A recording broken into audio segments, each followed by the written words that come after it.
ರಾಜ್ಯದಲ್ಲಿ ಬಹು ನಿರೀಕ್ಷಿತ ಸಚಿವ ಸಂಪುಟ ವಿಸ್ತರಣೆ ಮತ್ತಷ್ಟು ತಡವಾಗಲಿದೆ. ನಿಗದಿತ ಮುಹೂರ್ತದಂತೆ ಬುಧವಾರ ಅಂದ್ರೆ ಇವತ್ತು ನೂತನ ಸಚಿವರ ಪ್ರಮಾಣ ವಚನ ಕಾರ್ಯಕ್ರಮ ನಡೀಬೇಕಿತ್ತು. ಆದ್ರೆ ಕಾಂಗ್ರೆಸ್ ಹೈಕಮಾಂಡ್ ಸಚಿವರ ಅಂತಿಮ ಪಟ್ಟಿಗೆ ಇನ್ನೂ ಕೂಡ ಒಪ್ಪಿಗೆ ಸೂಚಿಸದೇ ಇರೋದ್ರಿಂದ ಈ ಕಾರ್ಯಕ್ರಮ ಮುಂದೂಡಲ್ಪಟ್ಟಿದೆ. ದೆಹಲಿಯಲ್ಲಿ ಹೈಕಮಾಂಡ್ ಜೊತೆ ಸೂಕ್ತ ಚರ್ಚೆಗಳು ಪೂರ್ಣಗೊಳ್ಳದ ಕಾರಣ ಈ ವಿಳಂಬ ಉಂಟಾಗಿದೆ. ಇನ್ನು ಸಚಿವ ಸಂಪುಟ ವಿಸ್ತರಣೆಯ ಬಗ್ಗೆ ಚರ್ಚಿಸುವುದಕ್ಕೆ ಮುಖ್ಯಮಂತ್ರಿ ಡಿಕೆ ಶಿವಕುಮಾರ್, ಮಾಜಿ ಮುಖ್ಯಮಂತ್ರಿ ಸಿದ್ದರಾಮಯ್ಯ ಹಾಗೂ ಕೆಪಿಸಿಸಿ ಅಧ್ಯಕ್ಷರಾದಂತಹ ಬಿಕೆ ಹರಿಪ್ರಸಾದ್ ದೆಹಲಿಗೆ ತೆರಳಿದ್ರು. ಆದ್ರೆ ಮಂಗಳವಾರ ಪ್ರಧಾನಿ ನಿವಾಸದ ಬಳಿ ಕಾಂಗ್ರೆಸ್ ಹೈಕಮಾಂಡ್ ನಾಯಕರು ನೀಟ್ ವಿರುದ್ಧದ ಪ್ರತಿಭಟನೆಯಲ್ಲಿ ಪಾಲ್ಗೊಂಡಿರೋದ್ರಿಂದ ಸಚಿವರ ಪಟ್ಟಿಯ ಕುರಿತು ಸಭೆ ನಡೆಸೋದಕ್ಕೆ ಅಲ್ಲಿ ಸಾಧ್ಯ ಆಗಲಿಲ್ಲ. ಪ್ರತಿಭಟನೆಯ ವೇಳೆ ಹೈಕಮಾಂಡ್ ನಾಯಕರ ಬಂಧನವೂ ಆಗಿದ್ರಿಂದಾಗಿ ನಿಗದಿ ಆದಂತಹ ಒಂದು ಸಭೆ ಏನಿತ್ತು ಅದು ಕೂಡ ಅಲ್ಲಿ ರದ್ದಾಯಿತು. ಇನ್ನು ನಮ್ಮ ಪಕ್ಷದಲ್ಲಿ ಹೈಕಮಾಂಡ್ ನಿರ್ಧಾರವೇ ಸುಪ್ರೀಂ ಅಂತ ಹೇಳಿ ಸಿಎಂ ಡಿಕೆ ಶಿವಕುಮಾರ್ ಅವರು ಕೂಡ ಸ್ಪಷ್ಟಪಡಿಸಿದ್ದಾರೆ.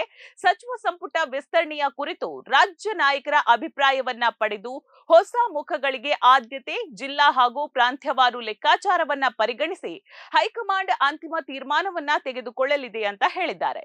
ಮಂಗಳವಾರ ನಡೀಬೇಕಿದ್ದಂತಹ ಸಭೆಯನ್ನ ಬುಧವಾರಕ್ಕೆ ನಿಗದಿಗೊಳಿಸಲಾಗಿದ್ದು ಸದ್ಯದಲ್ಲೇ ಅಂತಿಮ ಪಟ್ಟಿ ಹೊರಬೀಳುವಂತಹ ನಿರೀಕ್ಷೆ ಇದೆ. ಇವತ್ತು ಸಭೆಯನ್ನ ನಿಗದಿಪಡಿಸಲಾಗಿದೆ. ಅದಾದ ನಂತರ ಅಂತಿಮ ಪಟ್ಟಿ ಏನಿದೆ ಅದನ್ನ ಫೈನಲ್ ಮಾಡ್ತಾರೆ ಹೈಕಮಾಂಡ್ ನಲ್ಲಿ. ಇನ್ನು ಸಚಿವ ಸಂಪುಟದ ಮಾನದಂಡಗಳು ಮತ್ತು ಹೊಸ ಪ್ರಯೋಗಗಳ ಕುರಿತು ಕೂಡ ಮಾಧ್ಯಮಗಳು ಕೇಳಿದ ಪ್ರಶ್ನೆಗೆ ಉತ್ತರಿಸಿದಂತಹ ಸಿಎಂ, ಪಕ್ಷಕ್ಕೆ ಒಳ್ಳೆಯದಾಗುವುದಾದ್ರೆ ಯಾವುದೇ ನಿರ್ಧಾರ ತೆಗೆದುಕೊಳ್ಳೋದಕ್ಕೂ ನಾನು ಸಿದ್ಧ ಅಂತ ಹೇಳಿದ್ದಾರೆ.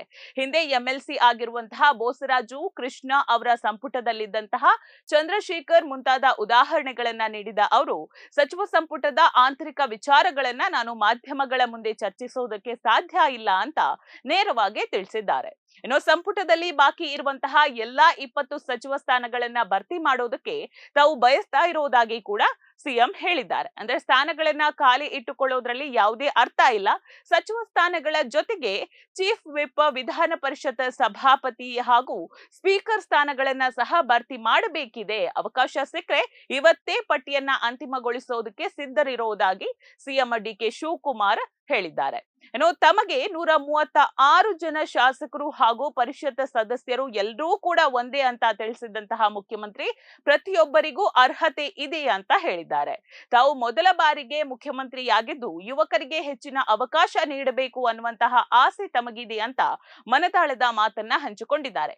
ಅಂತಿಮವಾಗಿ ದೆಹಲಿಯ ಹೈಕಮಾಂಡ್ ನಾಯಕರು ನೀಡುವಂತಹ ಮಾರ್ಗದರ್ಶನದಂತೆ ನಡೆದುಕೊಳ್ತೀನಿ ಅಂತಾನೂ ತಿಳಿಸಿದ್ದಾರೆ.